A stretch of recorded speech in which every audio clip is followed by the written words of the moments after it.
ครับภาษาละนาก็ไม่ใช่เฮียนยากกันอย่างนะครับต้านเฮียนอักขระนะครับมันก็คือตัวอักษรนะครับในภาษาไทยนะเฮียนไม้นะครับ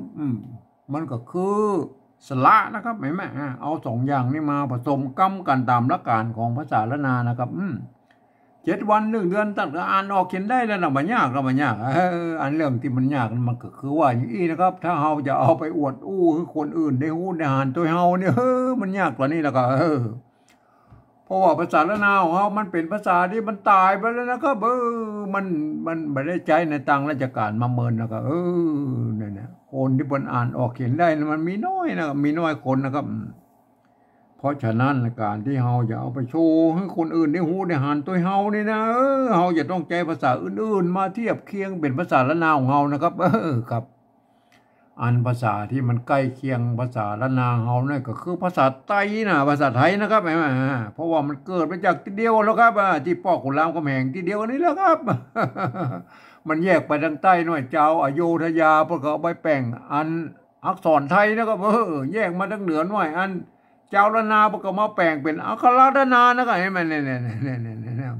มันแยกไปใต้ไปเหนือมาได้นะมันพ่อขุนรามคำแหงที่เดียวนั้นเป็นศูนย์กลางของภาษาไหนมาเนี่ยมาไอ้สองภาษาเนี่ยไอ้ใต้กับเหนือเนี่ยนะมันก็ยังว่านะมันก็ยังบางคำมันยังเหมือนกันออกเสียงเหมือนกันอยู่นะครับเห็นไหมเนี่ยมันก็จะผิดแผกเป็นบางตัวบางคำตัวอันไหนมาเนี่ยครับแม้กระทั่งละนาวของเขามันก็ไม่ใช่ว่าเหมือนกันหมดนะครับนี่มันยังมีหลายพอพันนะครับไอ้ไต้ยวนไต้ลวดไต้ลือไต้ขอไต้เกินไต้ย่องไม่เนี่ยแถม2-3พอพันเขายังไม่ถึงเนี่ย4-5พอพันหลักๆไหนมาเนี่ยมันก็กันแป้งๆกันออกไปนะเนี่ยเดี๋ยวฟังกันรู้เรื่องเลยนะครับฟังรู้เรื่องหมู่เขาก็ฟังภาษาอะไรรู้เรื่องกันแล้วเนี่ยมันก็เป็นยังไงมาก็มันเกิดมันจากที่เดียวกันเรามาก็ยังอะไรมากับเนี่ยก่อนที่เราจะเอาภาษาไทยมาเขียนสะกดเขียนเป็นภาษาละนาวของเรานะก็เอาไปก้อยในโลกนี่ก่อนนะเป็นแย่ได้กันพ้องเลยเอาไปดูใกล้ๆเนี่ยนะเวียดนามเนี่ยนะเวียดนามเนี่ยเดิมทีได้สมัยโบราณนะบนใจภาษายึกเหมือนภาษาจีนนั่นแหละครับเนี่ยแต่เนื่องด้วยมันมีสงครามกันยาวหลักยาวนานนะครับมานะก็มาตั้งแต่สมัยสงครามเดียนเบียนฟูพูดแล้วมาถึงสงครามเวียดนามเหนือเวียดนามใต้เนี่ยมาแล้วกันเมื่อปีอัน2518เนี่ยครับเพิ่งก็เลยบ่สามารถที่จะถ่ายทอดอันภาษายึกอันหมู่นั่นน่ะใช่ไหมโบราณของเพิ่นมาสู่รุ่นลูกรุ่นหลานรุ่นเลนรุ่นโหลนเพิ่นเลยนะไม่ได้เนี่ยไม่ได้ลูกหลานเลนโหลนเพิ่นอ่านมาได้เกียมได้นะภาษาอันยึกหมู่นั่นน่ะก็เห็นไหมเพิ่นก็เลยไปหันเอาอัน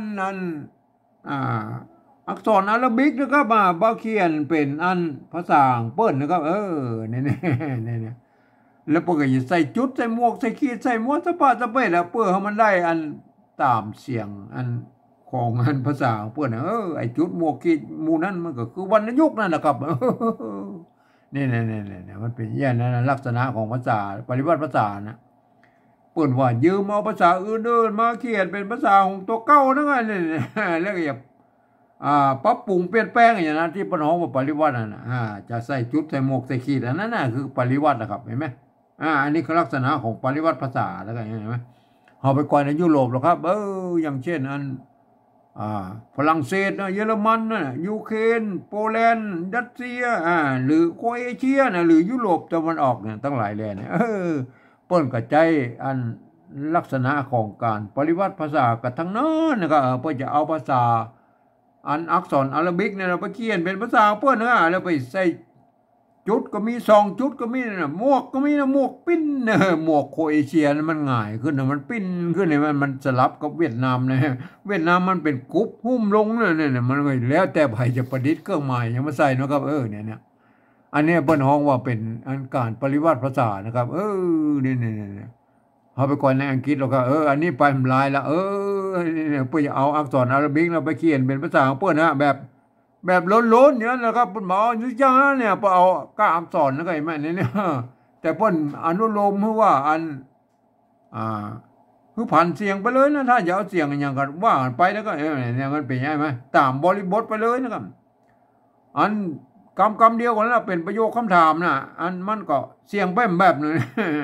เป็นประโยคธรรมดากับเสียงแบบนี่นี่ลักษณะของอันภาษาอังกฤษอะไรมามันก็เหมือนภาษาละนาวยุคต้นๆเนาะมันบอกมีไม่เอกไม่โทก็คือไม่เยาะไม่ขดจังเลยมันก็ผ่านเสียงกันได้หลายๆเสียงกันเนี่ยอันนี้เป็นอัน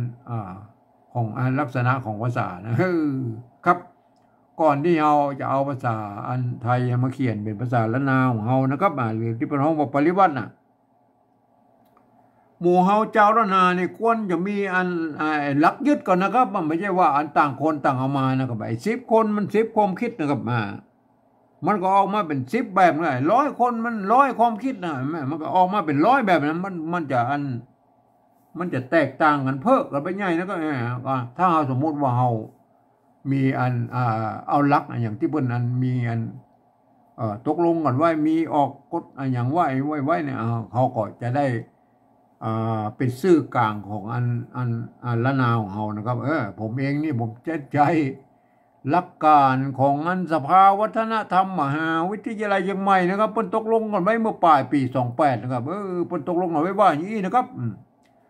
การที่จะเอาภาษาไทยน่ะมาสะกดเขียนเป็นภาษาละนาวนั่นน่ะเพิ่นบอกว่าก็ทำได้อยู่3 แบบหรือ3 รูปแบบนะครับแบบที่1นั้นเพิ่นจะเอาภาษาไทยเนี่ยไปสะกดเขียนนะบันทึกในลักษิลาจารึกเอกสารสำคัญในโบราณเนี่ยไหมเปิ้นจะเอาภาษาไทยเนี่ยไปเทียบเอามาทุกอักขระทุกไม้ทุกเครื่องหมายนะครับแม้กระทั่งไม้กงไม้กังไลเปิ้นจะเอามาโม้นะครับเนี่ยเป็นการปริวัติแบบละเอียดนะเหมือนผิวเลยเนี่ยเปิ้นใช่ไหมอันนี้เฮาบ่ได้ใจนะก็เฮาบอกเฮามันละเอียดเกินไปนะเฮาเอาแก้แบบที่2นี่ก็พอนะครับแบบที่2เพิ่นว่าอีนะครับเพิ่นบอกว่ายืมมาอักษรไทยนะครับมาปรับเทียบเพื่อเป็นอักขระละนาทางบนปู้นี่แล้วก็ประกอบกันขึ้นมากับแบบภาษาไทยผสมประสานกันไปนะก็บางครั้งไม้หรือสระมันบ่ตรงบ่ตัดกันนะครับเปิ้นก็บอกว่าบูรณะกำศัพท์ได้นะครับหน้าตามันออกแบบไทยๆนะครับแต่เวลาอ่านนั้นท่านต้องนึกถึงว่าโอ้อันนั้นเป็นอักขระละนาเนี่ยนี่มันเป็นยังไงไหมอันคนทั่วไปไม่สามารถเข้ามาอ่านได้เพราะว่ามันจะเข้าใจผิดนะครับบางคำมันอาจจะเสียงออกเหมือนกันนะครับบางคำมันเสียงมันจะแป่งๆกันออกไปแล้วมันบอกบางคนละระดับเสียงเนี่ยมันก็จะทำให้ผลเลิศเกิดจากคนทั่วไปนี่เขาไปอ่านแบบที่3บนแนวก็อุ้มคำนะแบบที่3น่ะอันแบบที่2นี่เอาหันเนี่ยอันนี้ท่านเห็นว่าเป็นอันสระเอเนาะครับเนี่ยสระเอเนาะครับถ้ามันประกอบอยู่ในอันภาษาปริวัติแบบที่3เนี่ยท่านต้องหันว่าอันตัวนี้เป็นไม้แก่เนี่ยมันเป็นอย่างนี้ไหมอันมันจะทำให้คนทั่วโบโฮอิโนยเนี่ยมาอ่านแล้วมันจะเข้าใจผิดนะครับครับอันแบบที่3นี่เขาก็อุ้มกันนะเอาแบบที่2นี่ก็นั่นเนี่ยอันนั้นเนี่ยไม่แก่นะไม่แก่เนี่ยเอาสระเอเนี่ยมาเทียบเป็นไม่แก่นี่นะก็เห็นไหมตัวละนะครับตัวละกับลอลิงน่ะไม่เยอะอันนี้มาตรงตัวแล้วนั่นเนี่ยเห็นไหมอันตรงงะหางงะอยู่ลุ่มเนี่ยไม่นายมาอยู่หน้าตรงงะสะกดอยู่ตรงลุ่มเห็นไหมก็แหล่งออกแหล่งอาจจะไทยก็อาจจะเหมือนกันนะเฮาไปดูอันไม่แก่อันโบราณกว่าแล้วเนี่ยไม่แก่โบราณใช่ไหมเนี่ย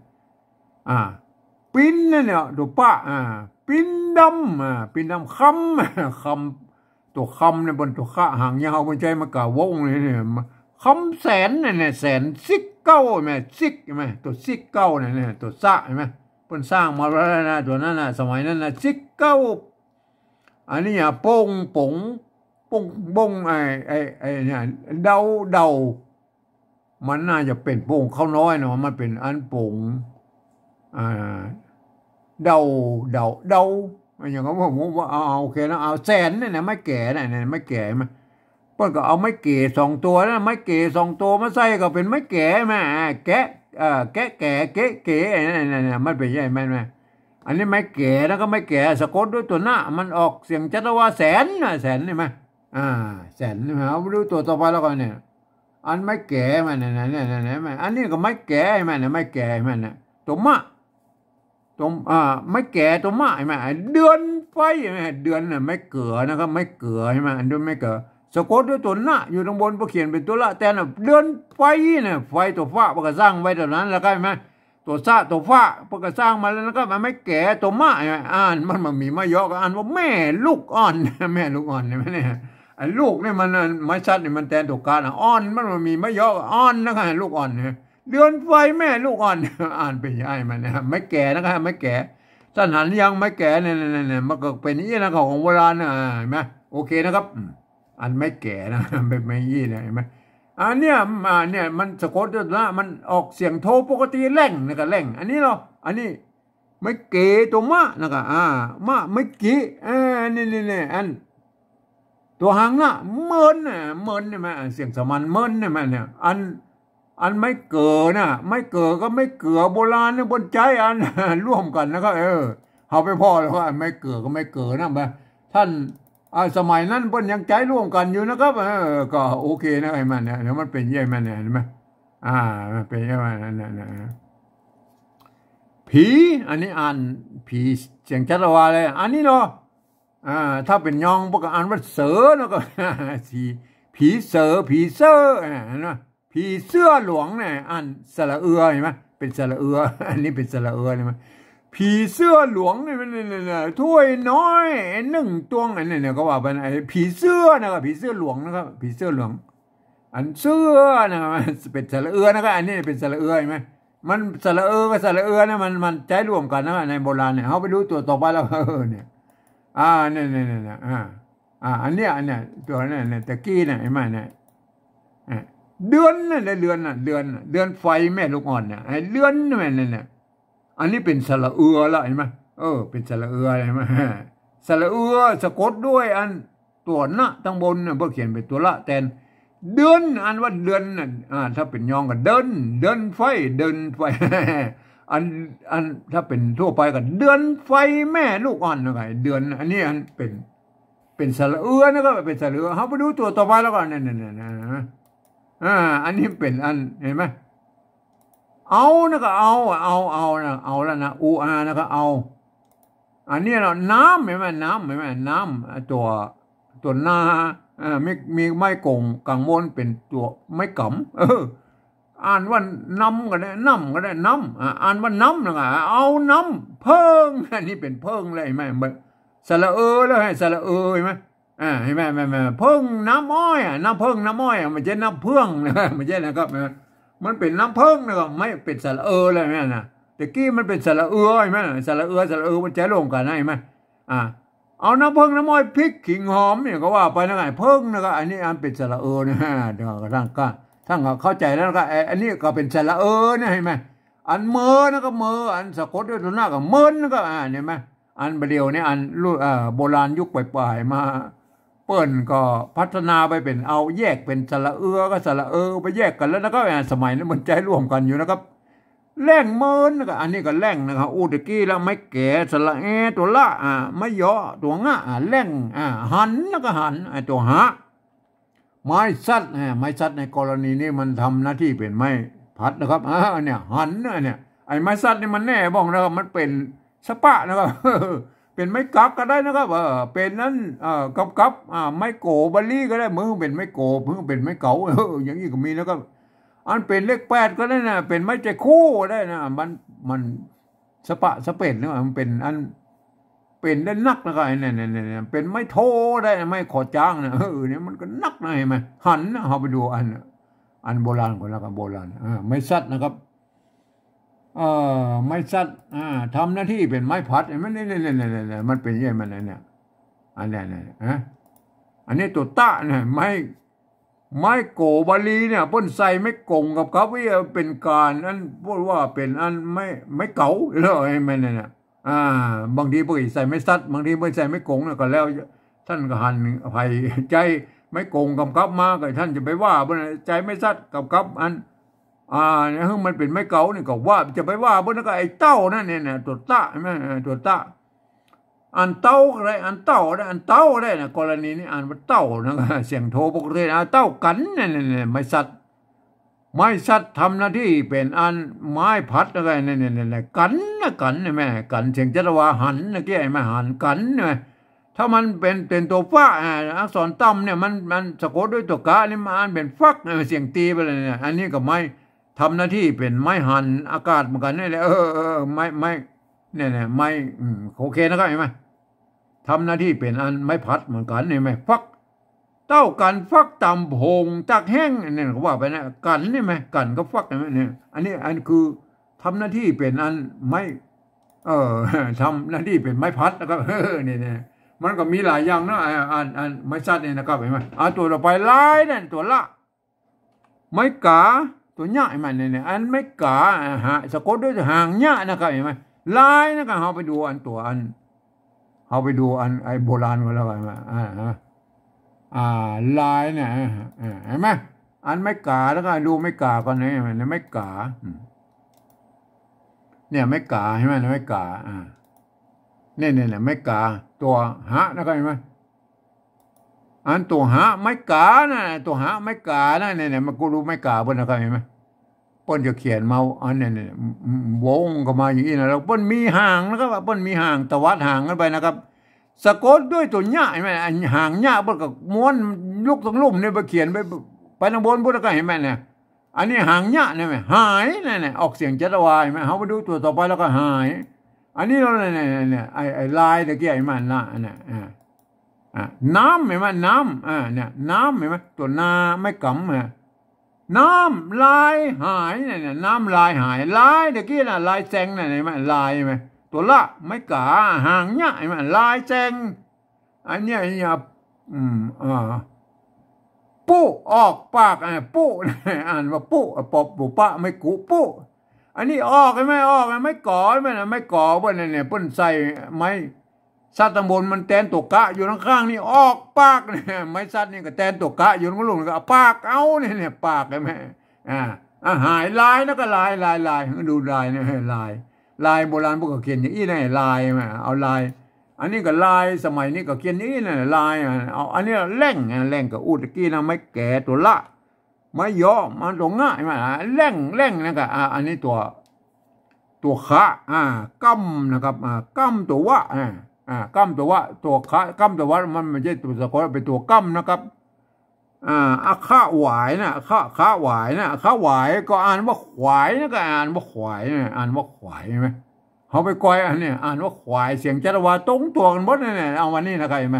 เขาไปดูอันโบราณกันแล้วตัวกั้มเนี่ยมามีนักนะครับตัวกั้มก็มีเป็นบางตัวครับมันมีไม่ใช่ว่ามีทุกตัวนะเห็นไหมอันนี้5 พักใช่ไหมอันนี้ควายตัวข้าหางยาวเนี่ยข้าหางยาวอันสะกดกั้มด้วยตัวว่านะอ่านว่าควายนะกับควายเนี่ยควายความควายอันนี้เนี่ยเป็นคอนะก็เป็นคอควายรับมือเนี่ย5 พักควายรับมือน่ะกล้วยติบใช่ไหมกล้วยติบใช่ไหมเนี่ยกล้วยอันนี้มันอ่านกล้วยก็ได้อ่านกล้วยก็ได้อ่านกล้วยติบนะควายรับมือกล้วยติบนั่นก็เห็นไหมอันนี้ควายเขาดูตัวต่อไปแล้วก็อันตัวกั้มไหนไหมเนี่ย5อันนี้ตัวกะตัวข้าเนี่ยกั้มตัวว่ามันมีแม่ก็จ้างงานว่าแขวงเนี่ยแขวงเนี่ยบักแขวงเนี่ยแหละครับบักแขวงเนี่ยแขวงขาแขวงขาอันนี้ควายนะครับไหมอันนี้อาจจะเป็นขาก็ได้อันขาก็ได้แขวงกับขาก็แขวงบักแขวงกับขาก็ว่าควายอันนี้งูน้อยเคี่ยวกินเคี่ยวนะครับมันมีแม่ก็จะเอาเคี่ยวกินนะครับเอามาเคี่ยวกินนะครับมาไข่นะครับอันนี้ไข่เสียงโทปกติแล้วไข่ถ้าเป็นตัวข้ามันก็ไข่นะครับไข่เห็นไหมก็แล้วแต่นั่นแหละตัวข้ากับตัวอันว่าเนี่ยตัวข้าเป็นอักษรอันต่ำแล้วก็ตัวข้าเป็นตัวข้าเป็นอักษรสูงนั่นแหละมันกู้กันนั่นแหละตัวข้ากับตัวข้านี่แหละตัวไงไหมเป็นอักษรสูงอักษรต่ำแล้วไงเนี่ยมันก็กำได้เหมือนกันไอ้ไข่งูน้อยเคี้ยวกินก็ว่าไปนะเอาโอเคได้ไหมเอามาดูตัวต่อไปแล้วก็มาเนี่ยมีตัวต่อไปก็ ยังเจออยู่ไหนไหมแล้วเนี่ยนะแล้วในอันพวกก็มีตั้งแต่โบราณแล้วครับไอ้แล้วเนี่ยตัวแลนะครับถ้าผมมีตัวว่านี่เป็นอันว่าแลนะเป็นตัวแลนะพวกก็เขียนนี้นะไหมบางครั้งพวกก็เขียนไปอีแล้วแต่ว่าห่างไปพวกไอ้ตัวแลนะครับบางทีเพิ่นอันตัวเพิ่นเอาห่างขึ้นมาหน่อยอีพวกก็ม้วนนะครับม้วนเป็นวงกลมอีกก็มีนะก็มีอยู่2แบบนะครับตัวแลนะเห็นไหมเพิ่นใส่ตัวว่าตรงนี้เพิ่นอ่านว่าแล้วนะครับสมัยนั้นมันมีไม้กอจ้างนะครับมันบ่มีอันไม่อีกไม่ขอจ้างนะไม่ย่อไม่ขอจ้างนะพวกอ่านไปแล้วนะครับมันเนี่ยบัดเดียวนี่อันปากกระตือนอ่านเป็นบางจี้นะพวกเราใส่ไม่โทด้วยนะใส่ไม่ขอจ้างนะก็ว่าไปนะมันไปผิดแบบโบราณบนนะครับอันนี้โบราณเป็นเขียนตัวอีแล้วก็แล้วนะครับแล้วอันนี้ตัวสะนะก้มตัวว่าเห็นไหมก้มตัวว่าเปิ้นอ่านว่าอันสวัสดแล้วก็สวัสดอ่านว่าสวัสดสวัสดกะถายไหมเนี่ยตัวกะอันซ้อนด้วยตัวถายไหมไม่กายเนี่ยไม่กายไหมเนี่ยกะกะถายไหมกะถากะถาแล้วสวัสดกะถาเนี่ยสวัสดใช่ไหมเนี่ยมันเป็นใช่ไหมอันหัวมันเป็นตัวคะนะครับอันตัวคะเป็นอักษรทรงตัวคะเป็นอักษรตั้มเนี่ยตัวคะเนี่ยอันกั้มด้วยตัวว่ามันก็อ่านว่าขวายนะครับขวายไม่ขวายไม่นะครับโอเคนะครับแร่งกับอู้ตะกี้ละแร่งเห็นไหมไม่แก่ตัวละไม่ย่อตัวง่ายมาหันกับอู้ตะกี้ละตัวหาไม่ซัดกับเป็นไม่พัดนะตัวหน้าใช่ไหมเนี่ยอันเนี้ยแซงนะไงแซงใช่ไหมไม่แก่ตัวสะตัวสะนะไงมาตัวสะตะกี้มันก็เปิ้นเอายืมตัวซอโซ่มาเป็นนะครับเนี่ยตัวสะนะครับมันก็มีตั้งเรียกตัวง่านะครับตัวง่าอันตัวง่าไอ้มาแซงเนี่ยแซงไอ้มันตัวสะพวกก็สร้างมาแล้วนะครับที่ก็หันตะกี้แล้วนะครับตัวสะเนี่ยมันเป็นเยอะพวกก็สร้างมาแล้วนะครับเห็นไหมเนี่ยตัวสะเพิ่นสร้างมาแล้วนะครับเพิ่นสร้างมาครบเครื่องหมดแล้วนะตัวสมัยนั้นเห็นไหมตัวสะคำแสนซิกเก้าเนี่ยซิกซอตัวสะใช่ไหมก็ไม่กี่ตัวสะกดด้วยตัวกะมันออกเสียงตีสั้นไงซิกคำแสนซิกเก้าใช่ไหมซิกตัวสะนะครับเห็นไหมเพิ่นสร้างมาแล้วครับสมัยนั้นนะก็โอเคซิกนะครับแซงนั่นก็แซงอันนี้เอาได้แล้วนะครับไหมอันนี้เอาได้แล้วนะครับภาษาปฏิวัติแบบที่2นะวันนี้มันเอามากันตรงตัวเลยแล้วก็ในภาษาอันละนายมาเอาเทียบมาได้ตรงตัวแล้วมันมีเบี้ยวเลยวันนี้นะครับเห็นไหมมันมีเบี้ยวเลยไหมก็ภาษาไทยภาษาละนามันก็ตีเดียวกันเราบางครั้งมันก็เหมือนกันแล้วก็วันนี้มันเหมือนกันหมดแล้วก็มันบ่มีเสียงโทพิเศษโทเมืองแล้วไงมาเนี่ยเอาไปดูแล้วเห็นไหมอันนี้ก็เอามาตรงตัวแล้วก็อ่านได้แล้วครับอ่านได้เลยนะครับเห็นไหมอ่านได้แล้วครับก็เวลาอ่านนั่นนะท่านจะต้องนึกถึงว่าอันนี้เป็นไม่แก่ตัวละตัวมะตัวฮะตัวคะนั่นก็แม่เนี่ยตัวคะนั่นตัวซะแม่เนี่ยมันเป็นเนี่ยต้องหันเป็นภาษาละนานะก็ท่านต้องอ่านไปตามแบบภาษาละนานะครับวันนี้จะอ่านแบบสำเนียงเชียงใหม่ตะยวนนะครับเห็นไหมอันท่านเป็นอันเผ่าพันธุ์อื่นๆนะครับไตลื้อไตลั่วไตเขินไตย่องท่านก็อ่านไปตามของท่านนะครับไหม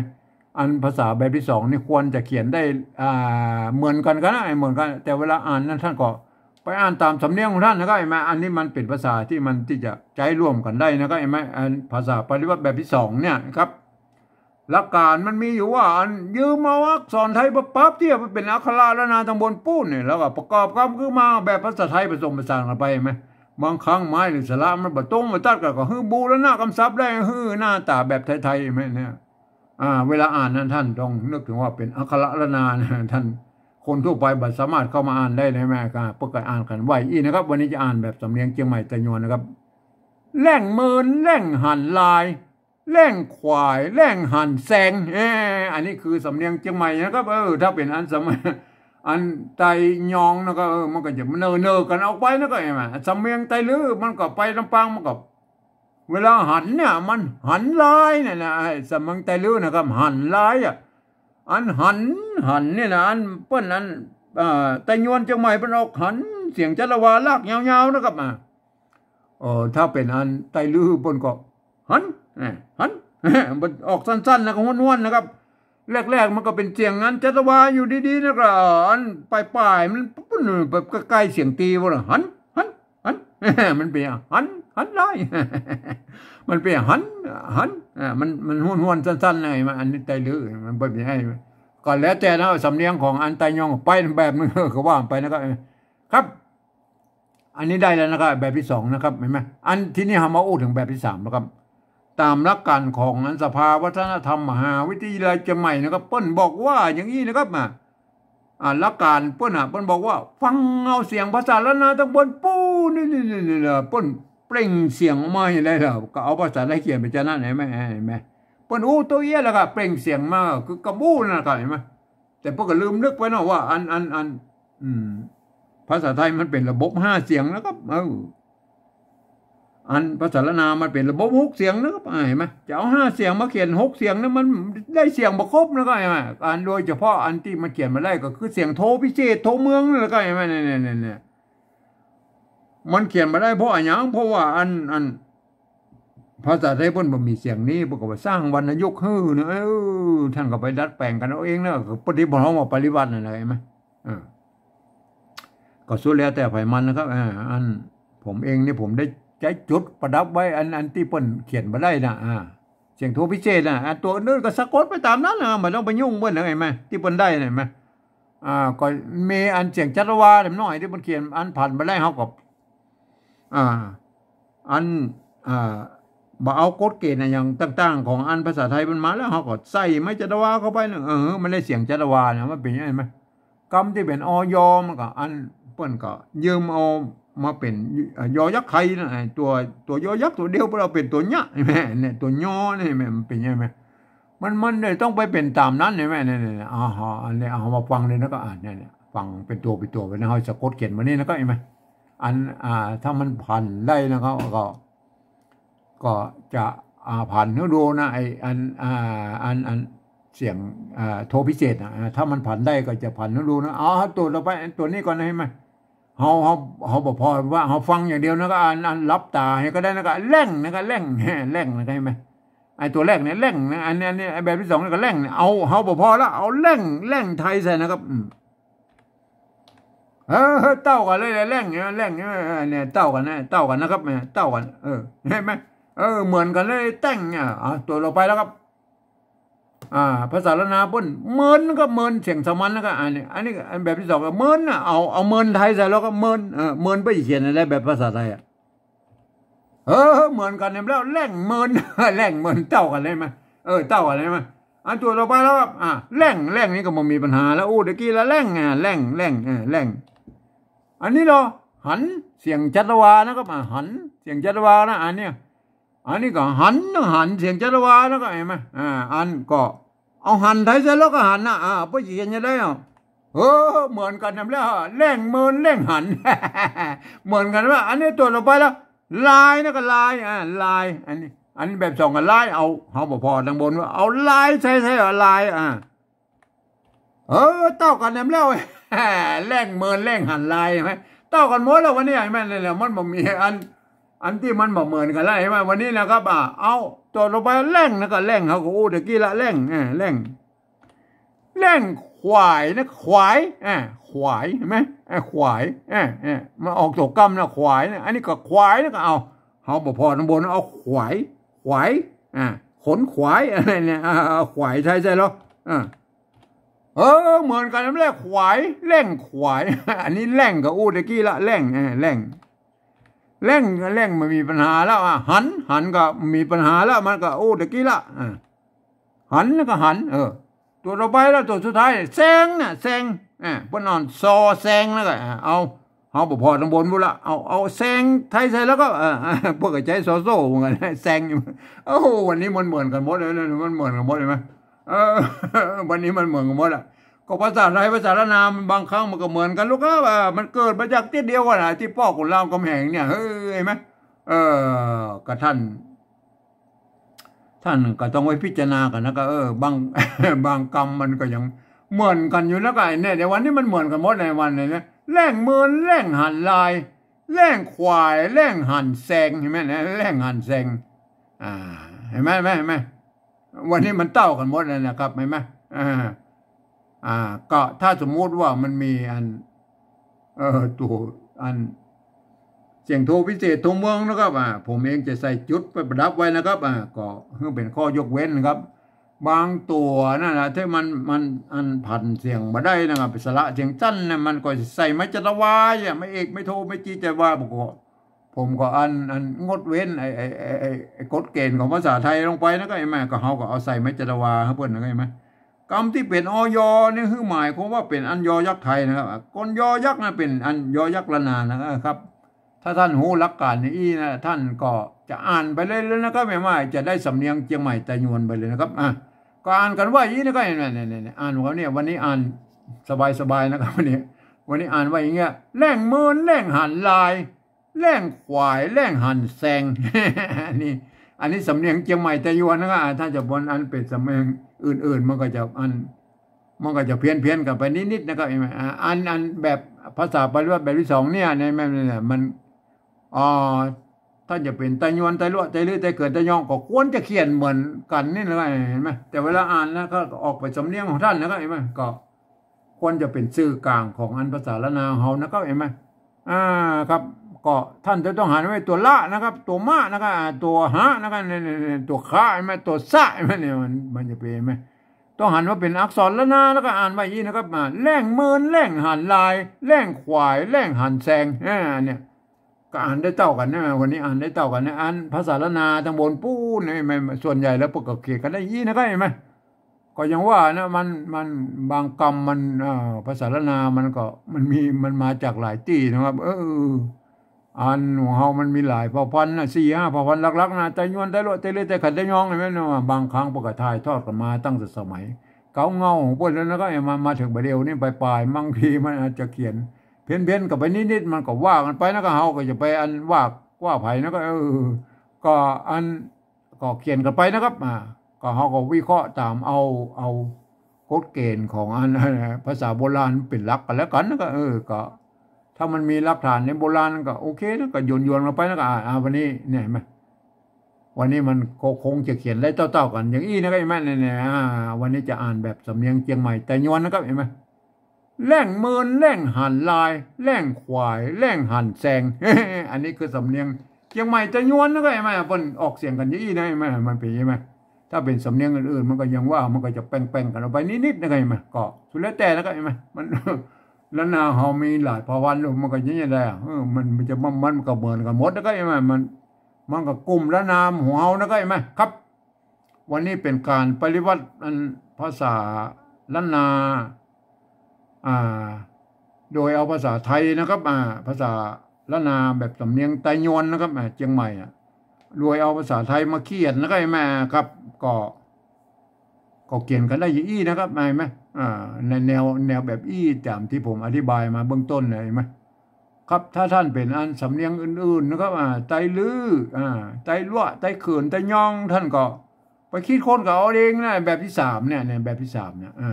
แบบที่3มันเป็น3สำเนียงกระมู้นะที่เปล่งเสียงมาแบบที่2นี่ควรจะใจร่วมกันนะครับแบบที่2เนี่ยเห็นไหมถ้าก็ไปพิจารณากันนะครับครับวันนี้ผมก็ขอบรรยายเพียงแค่นี้นะครับ